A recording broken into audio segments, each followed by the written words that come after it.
Hi there, first grade friends. It's Mrs. King. I hope you're having a great day today. We're going to continue talking about a literature text today.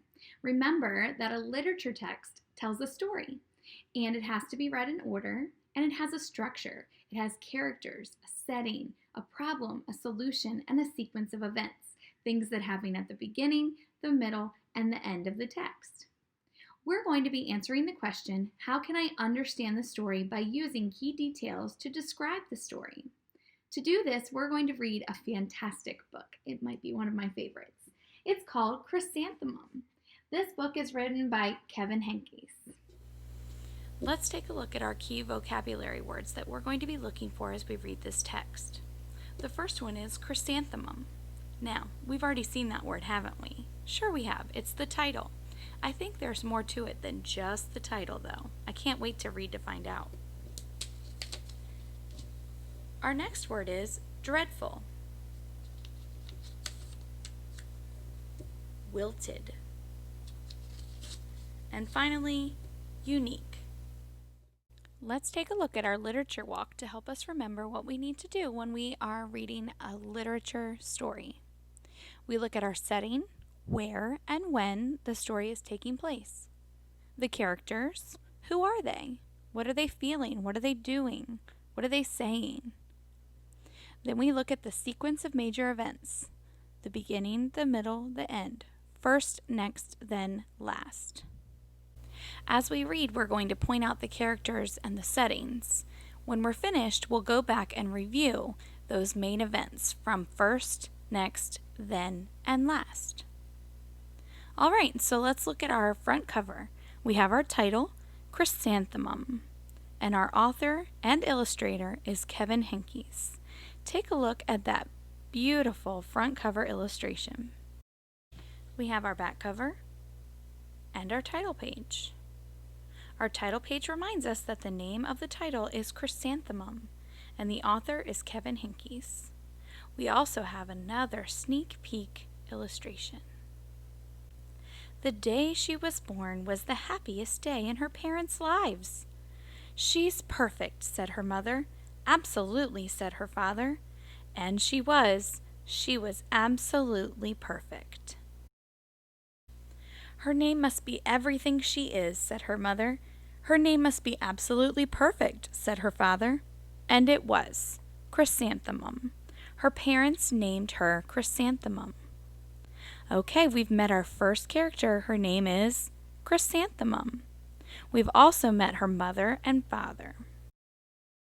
Chrysanthemum grew and grew and grew, and when she was old enough to appreciate it, Chrysanthemum loved her name.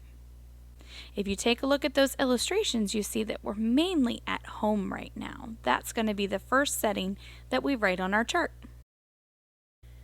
She loved the way it sounded when her mother woke her up. She loved the way it sounded when her father called her for dinner. And she loved the way it sounded when she whispered it to herself in the bathroom mirror. Chrysanthemum, chrysanthemum, chrysanthemum. Chrysanthemum loved the way her name looked when it was written with ink on an envelope. She loved the way it looked when it was written with icing on her birthday cake. And she loved the way it looked when she wrote it herself with her fat orange crayon. Chrysanthemum, chrysanthemum, chrysanthemum. Chrysanthemum thought her name was absolutely perfect, and then she started school. We have a new setting. What is it? School. On the first day, Chrysanthemum wore her sunniest dress and her brightest smile. She ran all the way. "Hooray!" said Chrysanthemum. "School!" But when Mrs. Chud took roll call, everyone giggled upon hearing Chrysanthemum's name. We have a new character. It's Mrs. Chud, her teacher. "It's so long," said Joe. "It scarcely fits on your name tag," said Rita, pointing. "I'm named after my grandmother," said Victoria. "You're named after a flower." Chrysanthemum wilted. She did not think her name was absolutely perfect. She thought it was absolutely dreadful. We just heard two of our vocabulary words, wilted and dreadful. We also just met three new characters, Joe, Rita, and Victoria. Those are her classmates. The rest of the day was not much better. During nap time, Victoria raised her hand and informed Mrs. Chudd that Chrysanthemum's name was spelled with 13 letters. That's exactly half as many letters as there are in the entire alphabet, Victoria explained. Thank you for sharing that with us, Victoria, said Mrs. Chudd. Now put your head down. If I had a name like yours, I'd change it, Victoria said as the students lined up to go home. I wish I could, thought Chrysanthemum miserably. Welcome home, said her mother. Welcome home, said her father. School is no place for me, said Chrysanthemum. My name is too long. It scarcely fits on my name tag, and I'm named after a flower. Oh, pish, said her mother. Your name is beautiful, and precious and priceless and fascinating and winsome, said her father. It's everything you are, said her mother. Absolutely perfect, said her father. Chrysanthemum felt much better after her favorite dinner, macaroni and cheese with ketchup, and an evening filled with hugs and kisses and parcheesi. That night, Chrysanthemum dreamed that her name was Jane. It was an extremely pleasant dream. We have another setting there. That is at night. The next morning, Chrysanthemum wore her most comfortable jumper. She walked to school as slowly as she could.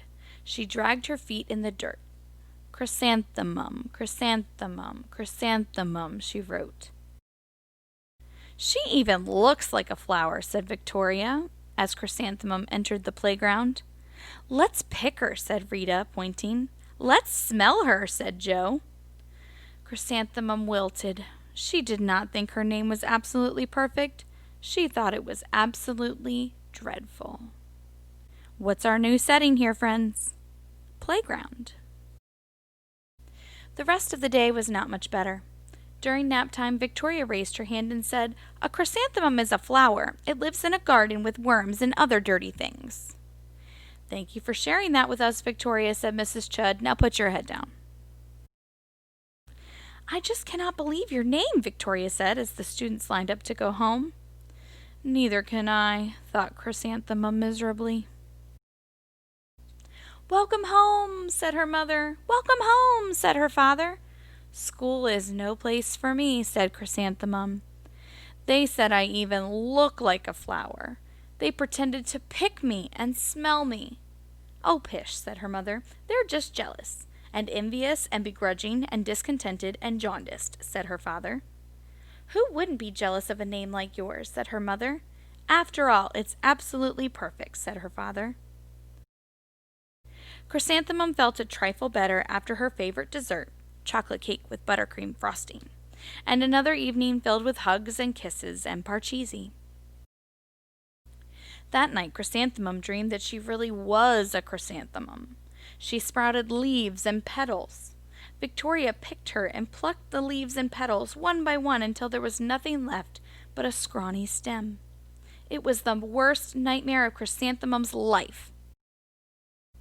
Chrysanthemum wore her outfit with 7 pockets the next morning.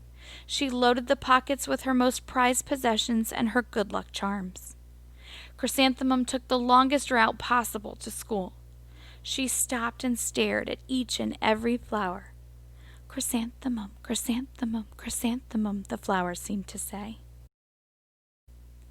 That morning, the students were introduced to Mrs. Twinkle, the music teacher. Hey, do you hear a new character? Her voice was like something out of a dream, as was everything else about her. The students were speechless. They thought Mrs. Twinkle was an indescribable wonder. They went out of their way to make a nice impression. We're also having a new setting here, music class. Mrs. Twinkle led the class in scales. Then she assigned roles for the class musical. Victoria was chosen as the dainty fairy queen. Rita was chosen as the spiffy butterfly princess.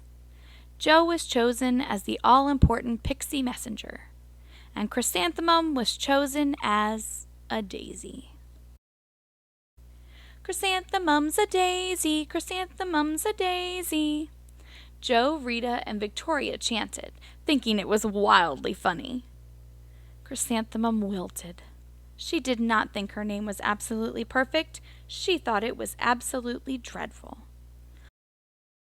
"What's so humorous?" asked Miss Twinkle. "Chrysanthemum," was the answer. "Her name is so long," said Joe. "It scarcely fits on her name tag," said Rita, pointing. "I'm named after my grandmother," said Victoria. "She's named after a flower." "My name is long," said Mrs. Twinkle. "It is?" said Joe. "My name would scarcely fit on a name tag," said Mrs. Twinkle. "It would?" said Rita, pointing. "And," said Mrs. Twinkle, "I'm named after a flower, too." "You are?" said Victoria. "Yes," said Mrs. Twinkle. "My name is Delphinium Twinkle, and if my baby is a girl, I'm considering Chrysanthemum as a name. I think it's absolutely perfect." Chrysanthemum could scarcely believe her ears. She blushed, she beamed, she bloomed. Chrysanthemum, chrysanthemum, chrysanthemum. Joe, Rita, and Victoria looked at Chrysanthemum longingly. "Call me Marigold," said Joe. "I'm Carnation," said Rita, pointing. "My name is Lily of the Valley," said Victoria. Chrysanthemum did not think her name was absolutely perfect. She knew it. Here's the epilogue. Overall, the class musical was a huge success. Chrysanthemum was absolutely perfect as a daisy. Victoria made the only mistake. She completely forgot her lines as the dainty fairy queen. Chrysanthemum thought it was wildly funny, and she giggled throughout the entire dance of the flowers. Eventually, Mrs. Twinkle gave birth to a healthy baby girl, and of course, she named her Chrysanthemum. Let's look over our major events. First, in our story, her mom and dad named her Chrysanthemum. Next, Chrysanthemum said, "School is no place for me." Then she met Mrs. Twinkle, and she was like a dream. And last, Chrysanthemum knew her name was perfect. For today's reader response, you are going to be completing a story map. This story map asks you several ideas from the text to help you better understand the characters, the settings, and the major events. The first thing you're going to do is fill out the title, which is Chrysanthemum. And then you're going to be drawing and labeling a story character and describing that character using key details. Then you're going to be drawing and labeling a setting from the story, also describing the setting using key details. On the second page, you find a chart. It says, "Describe the major events using key details." There aren't lines on this chart because you are going to be able to draw, label, and write down words that describe key details from each part of the story, from first, next, then, and last. At the very bottom is a recommendation question. It says, "Would you want a friend to read this book? Yes or no?" Hopefully your teacher has talked to you about book recommendations, and so this will be an easy question for you to answer. If you like the book and you want your friends to read it, you answer yes. If you didn't like the book and you don't think your friends would like to read it, you can answer no. It's okay. It's an opinion.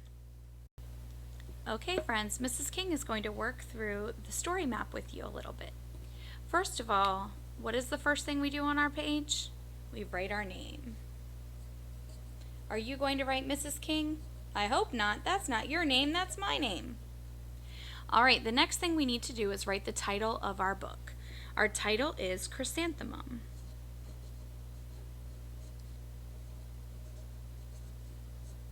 That's a long name.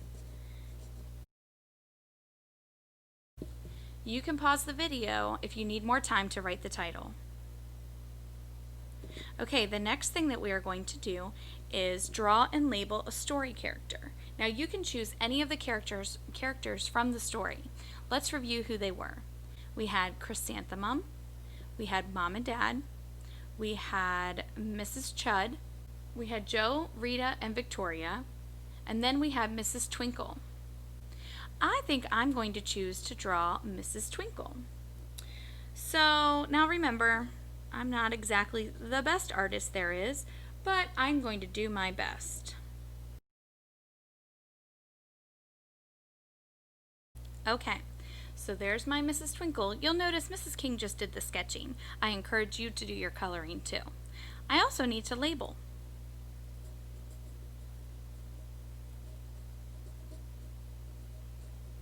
Oops, I went outside of the box. Oh well. Alright, so the next step I have is to describe the character using key details. So I'm going to write about Mrs. Twinkle. I'm going to say Mrs. Twinkle is a music teacher and she is named after a flower. Read that with me.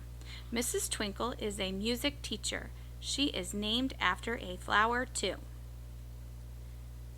The next part of my story map says, draw and label a setting from the story. Describe the setting using key details. I think the setting that I am going to draw is going to be school.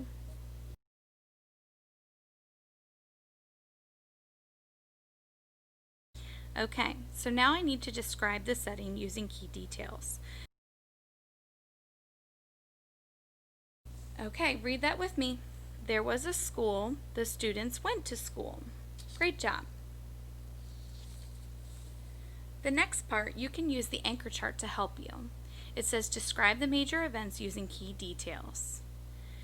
Boys and girls, you can draw a picture to go with each part of the sequence of events, and then do your best to label your pictures. Don't forget to do your book recommendation at the bottom. Would you want a friend to read this book? Check yes or no. All right, your turn. Get to work.